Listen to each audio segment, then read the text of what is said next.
तो साथियों को नमस्कार दोस्तों, स्वागत है आपका अपने YouTube चैनल में। मैं आपका दोस्त एडवोकेट अंकुश खन्ना। दोस्तों, ऑल इंडिया बार एग्जाम 19 जो कि कंडक्ट होने वाला है, उसका नोटिफिकेशन आ चुका है। हम सब जानते हैं कि एग्ज़ाम को देने का प्रोसेस क्या है, पैटर्न क्या है और स्टडी मटेरियल क्या है। मैंने बहुत सी वीडियोस पहले बनाई हैं इस पर और आगे भी इस पर वीडियोस बनाता हूं ताकि आप अच्छे से पास हो सकें, आपके दिमाग में कोई कन्फ्यूज़न ना रहे। तो आज मैं बात करने जा रहा हूं AIB 19 के नोटिफिकेशन के बारे में। आप ऑल इंडिया बार एग्जामिनेशन की साइट पे जा करके आप नोटिफिकेशन चेक कर सकते हैं और आप रजिस्ट्रेशन अपना स्टार्ट कर सकते हैं। ऑनलाइन रजिस्ट्रेशन की जो डेट है वो 3 सितंबर से ऑलरेडी स्टार्ट हो चुकी है। मगर बहुत से लोगों को कहना है कि सर हमने कोशिश करी मगर हमारे पास OTP नहीं आया। देखिए, डे में ट्रैफिक ज़्यादा होता है। अगर आप दिन में ट्राई कर रहे हैं फॉर्म को भरने का, फीस जमा करने का, तो थोड़ा सा ट्रैफिक ज़्यादा होता है, साइट पे लोड ज़्यादा होता है, तो कभी कभी OTP आधे एक घंटे के बाद आता है और इसकी वजह से शायद पेमेंट भी कभी कभी आपकी कट जाती है, मगर बावजूद उसके आप OTP नहीं डाल पाते हैं। तो देखिए, थोड़ा सा वेट कर लीजिए, क्योंकि ऐसा नहीं है कि 3 से चालू है तो 10 तक बंद हो जाएगा। अभी थोड़ा सा टाइम है इसमें। क्लोजिंग का जो टाइम है वो 25 से 28 अक्टूबर, यानी कि ऑनलाइन लास्ट जो आप कर सकते हैं वो 25 अक्टूबर तक कर सकते हैं और पेमेंट की जो डेट रहेगी लास्ट वो 28 अक्टूबर रहेगी। फॉर्म भरने के बाद आपको इसकी पेमेंट भी करनी होती है। पेमेंट हम सब जानते हैं कि पेमेंट बहुत कम हो चुकी है।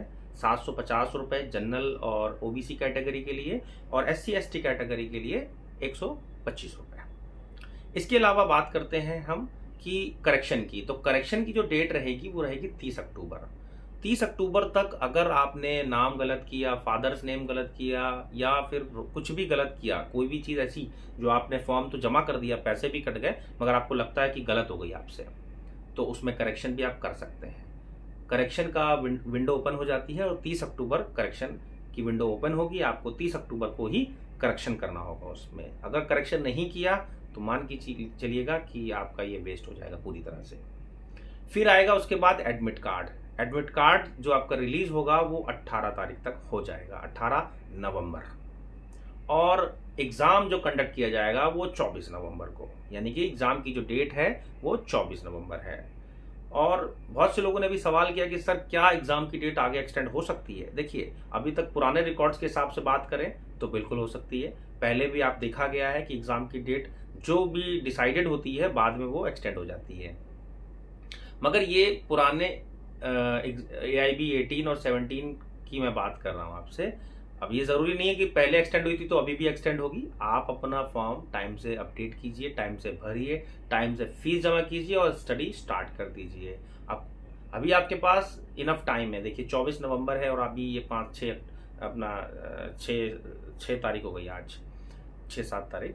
तो अभी आपके पास लगभग 2 महीने का टाइम है। पढ़ लीजिए, बेयर एक्ट खरीद लीजिए और अच्छे से समझ लीजिए पुराने जितने भी एग्जामिनेशंस हुए हैं, AIB 16, 17, 18, 14, 13, तो आप सबको एक बार गो थ्रू कर लीजिए, एक बार देख लीजिए कैसे एग्जाम आते हैं, कैसे अपीयर करना है, कितनी जल्दी आप कर सकते हैं, किस क्वेश्चन में कितना सेकेंड्स देने हैं, कौन से आसानी से ढूंढ सकते हैं, कौन से थोड़े से डिफिकल्ट होते हैं, क्या क्या जजमेंट है। इसको आप थोड़ा सा पढ़ लीजिए, थोड़ा सा पढ़ लेंगे, यकीन मानिए पास हो जाएंगे। पूरे साल की मेहनत बचेगी और टेंशन बचेगी। आप फ्री माइंड होकर प्रैक्टिस कर सकते हैं। तो ये नोटिफिकेशन है और कोशिश कीजिएगा कि आप रात में अगर इस फॉर्म को भरें, 7-8 बजे के बाद भरें, तो शायद आपको इस साइट पे ट्रैफिक कम मिलेगा और इजीली OTP आएगा। OTP के बाद आप इसको प्रोसेस कर सकते हैं। और एक्सटेंड की बात रही तो एक्सटेंड हो सकता है। पासिंग मार्क्स पहले भी मैंने बताया आपको, जनरल और इसके लिए जनरल कैटेगरी और OBC कैटेगरी के लिए 45% पासिंग मार्क्स हैं और SC ST के लिए 40% है। पहले भी बढ़ा दिए गए थे, पिछले साल भी बढ़ा दिए गए थे इसको। पहले 5-5 कम थे, अभी 5-5 बढ़ गए, यानी कि पहले जो 35 और 40 थे वो अभी 40 और 45 हो चुके हैं।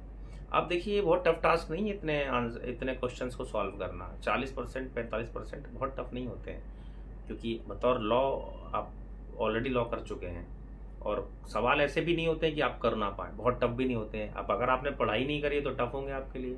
बेयर एक्ट्स आपके साथ होंगे। अगर आपने अब तक बेयर एक्ट्स नहीं खरीदी है तो प्लीज़ जाइए उसको खरीद लीजिए।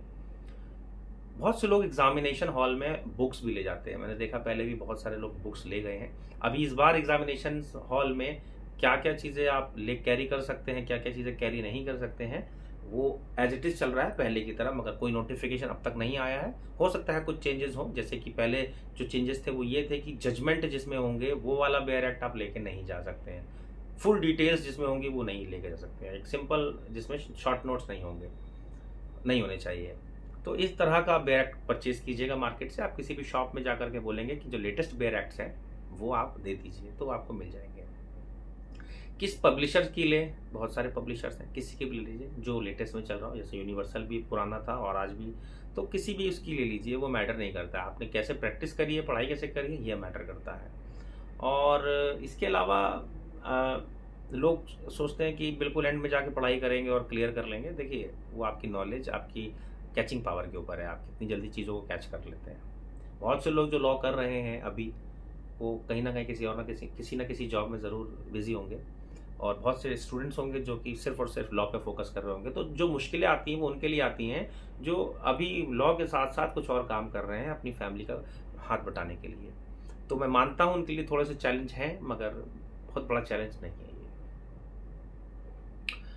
वीडियो आपको कैसी लगी आप मुझे बताइएगा। अगर एग्जाम से रिलेटेड कोई भी कंसर्न है, कोई भी प्रॉब्लम है, तो आप प्लीज़ मुझे एक बार अपडेट कीजिएगा, मैसेज कीजिएगा, कमेंट कीजिएगा, और मैं आपकी कोशिश करूँगा कि हेल्प कर सकूँ। और मेरी तरफ से आप सबको ऑल द बेस्ट। इस बार आपको ये एग्ज़ाम हर हाल में निकालना है। थोड़ा बहुत चेंजेस हुए हैं, जैसे कि आईपीसी की जगह बीएनएसएस हो गया है, तो जो न्यू लॉ है वो भी आएंगे इसमें, तो आपको थोड़ा सा फोकस करना पड़ेगा इसमें, अगर आपको वाकई लॉयर बनना है, एडवोकेट बनना है तो।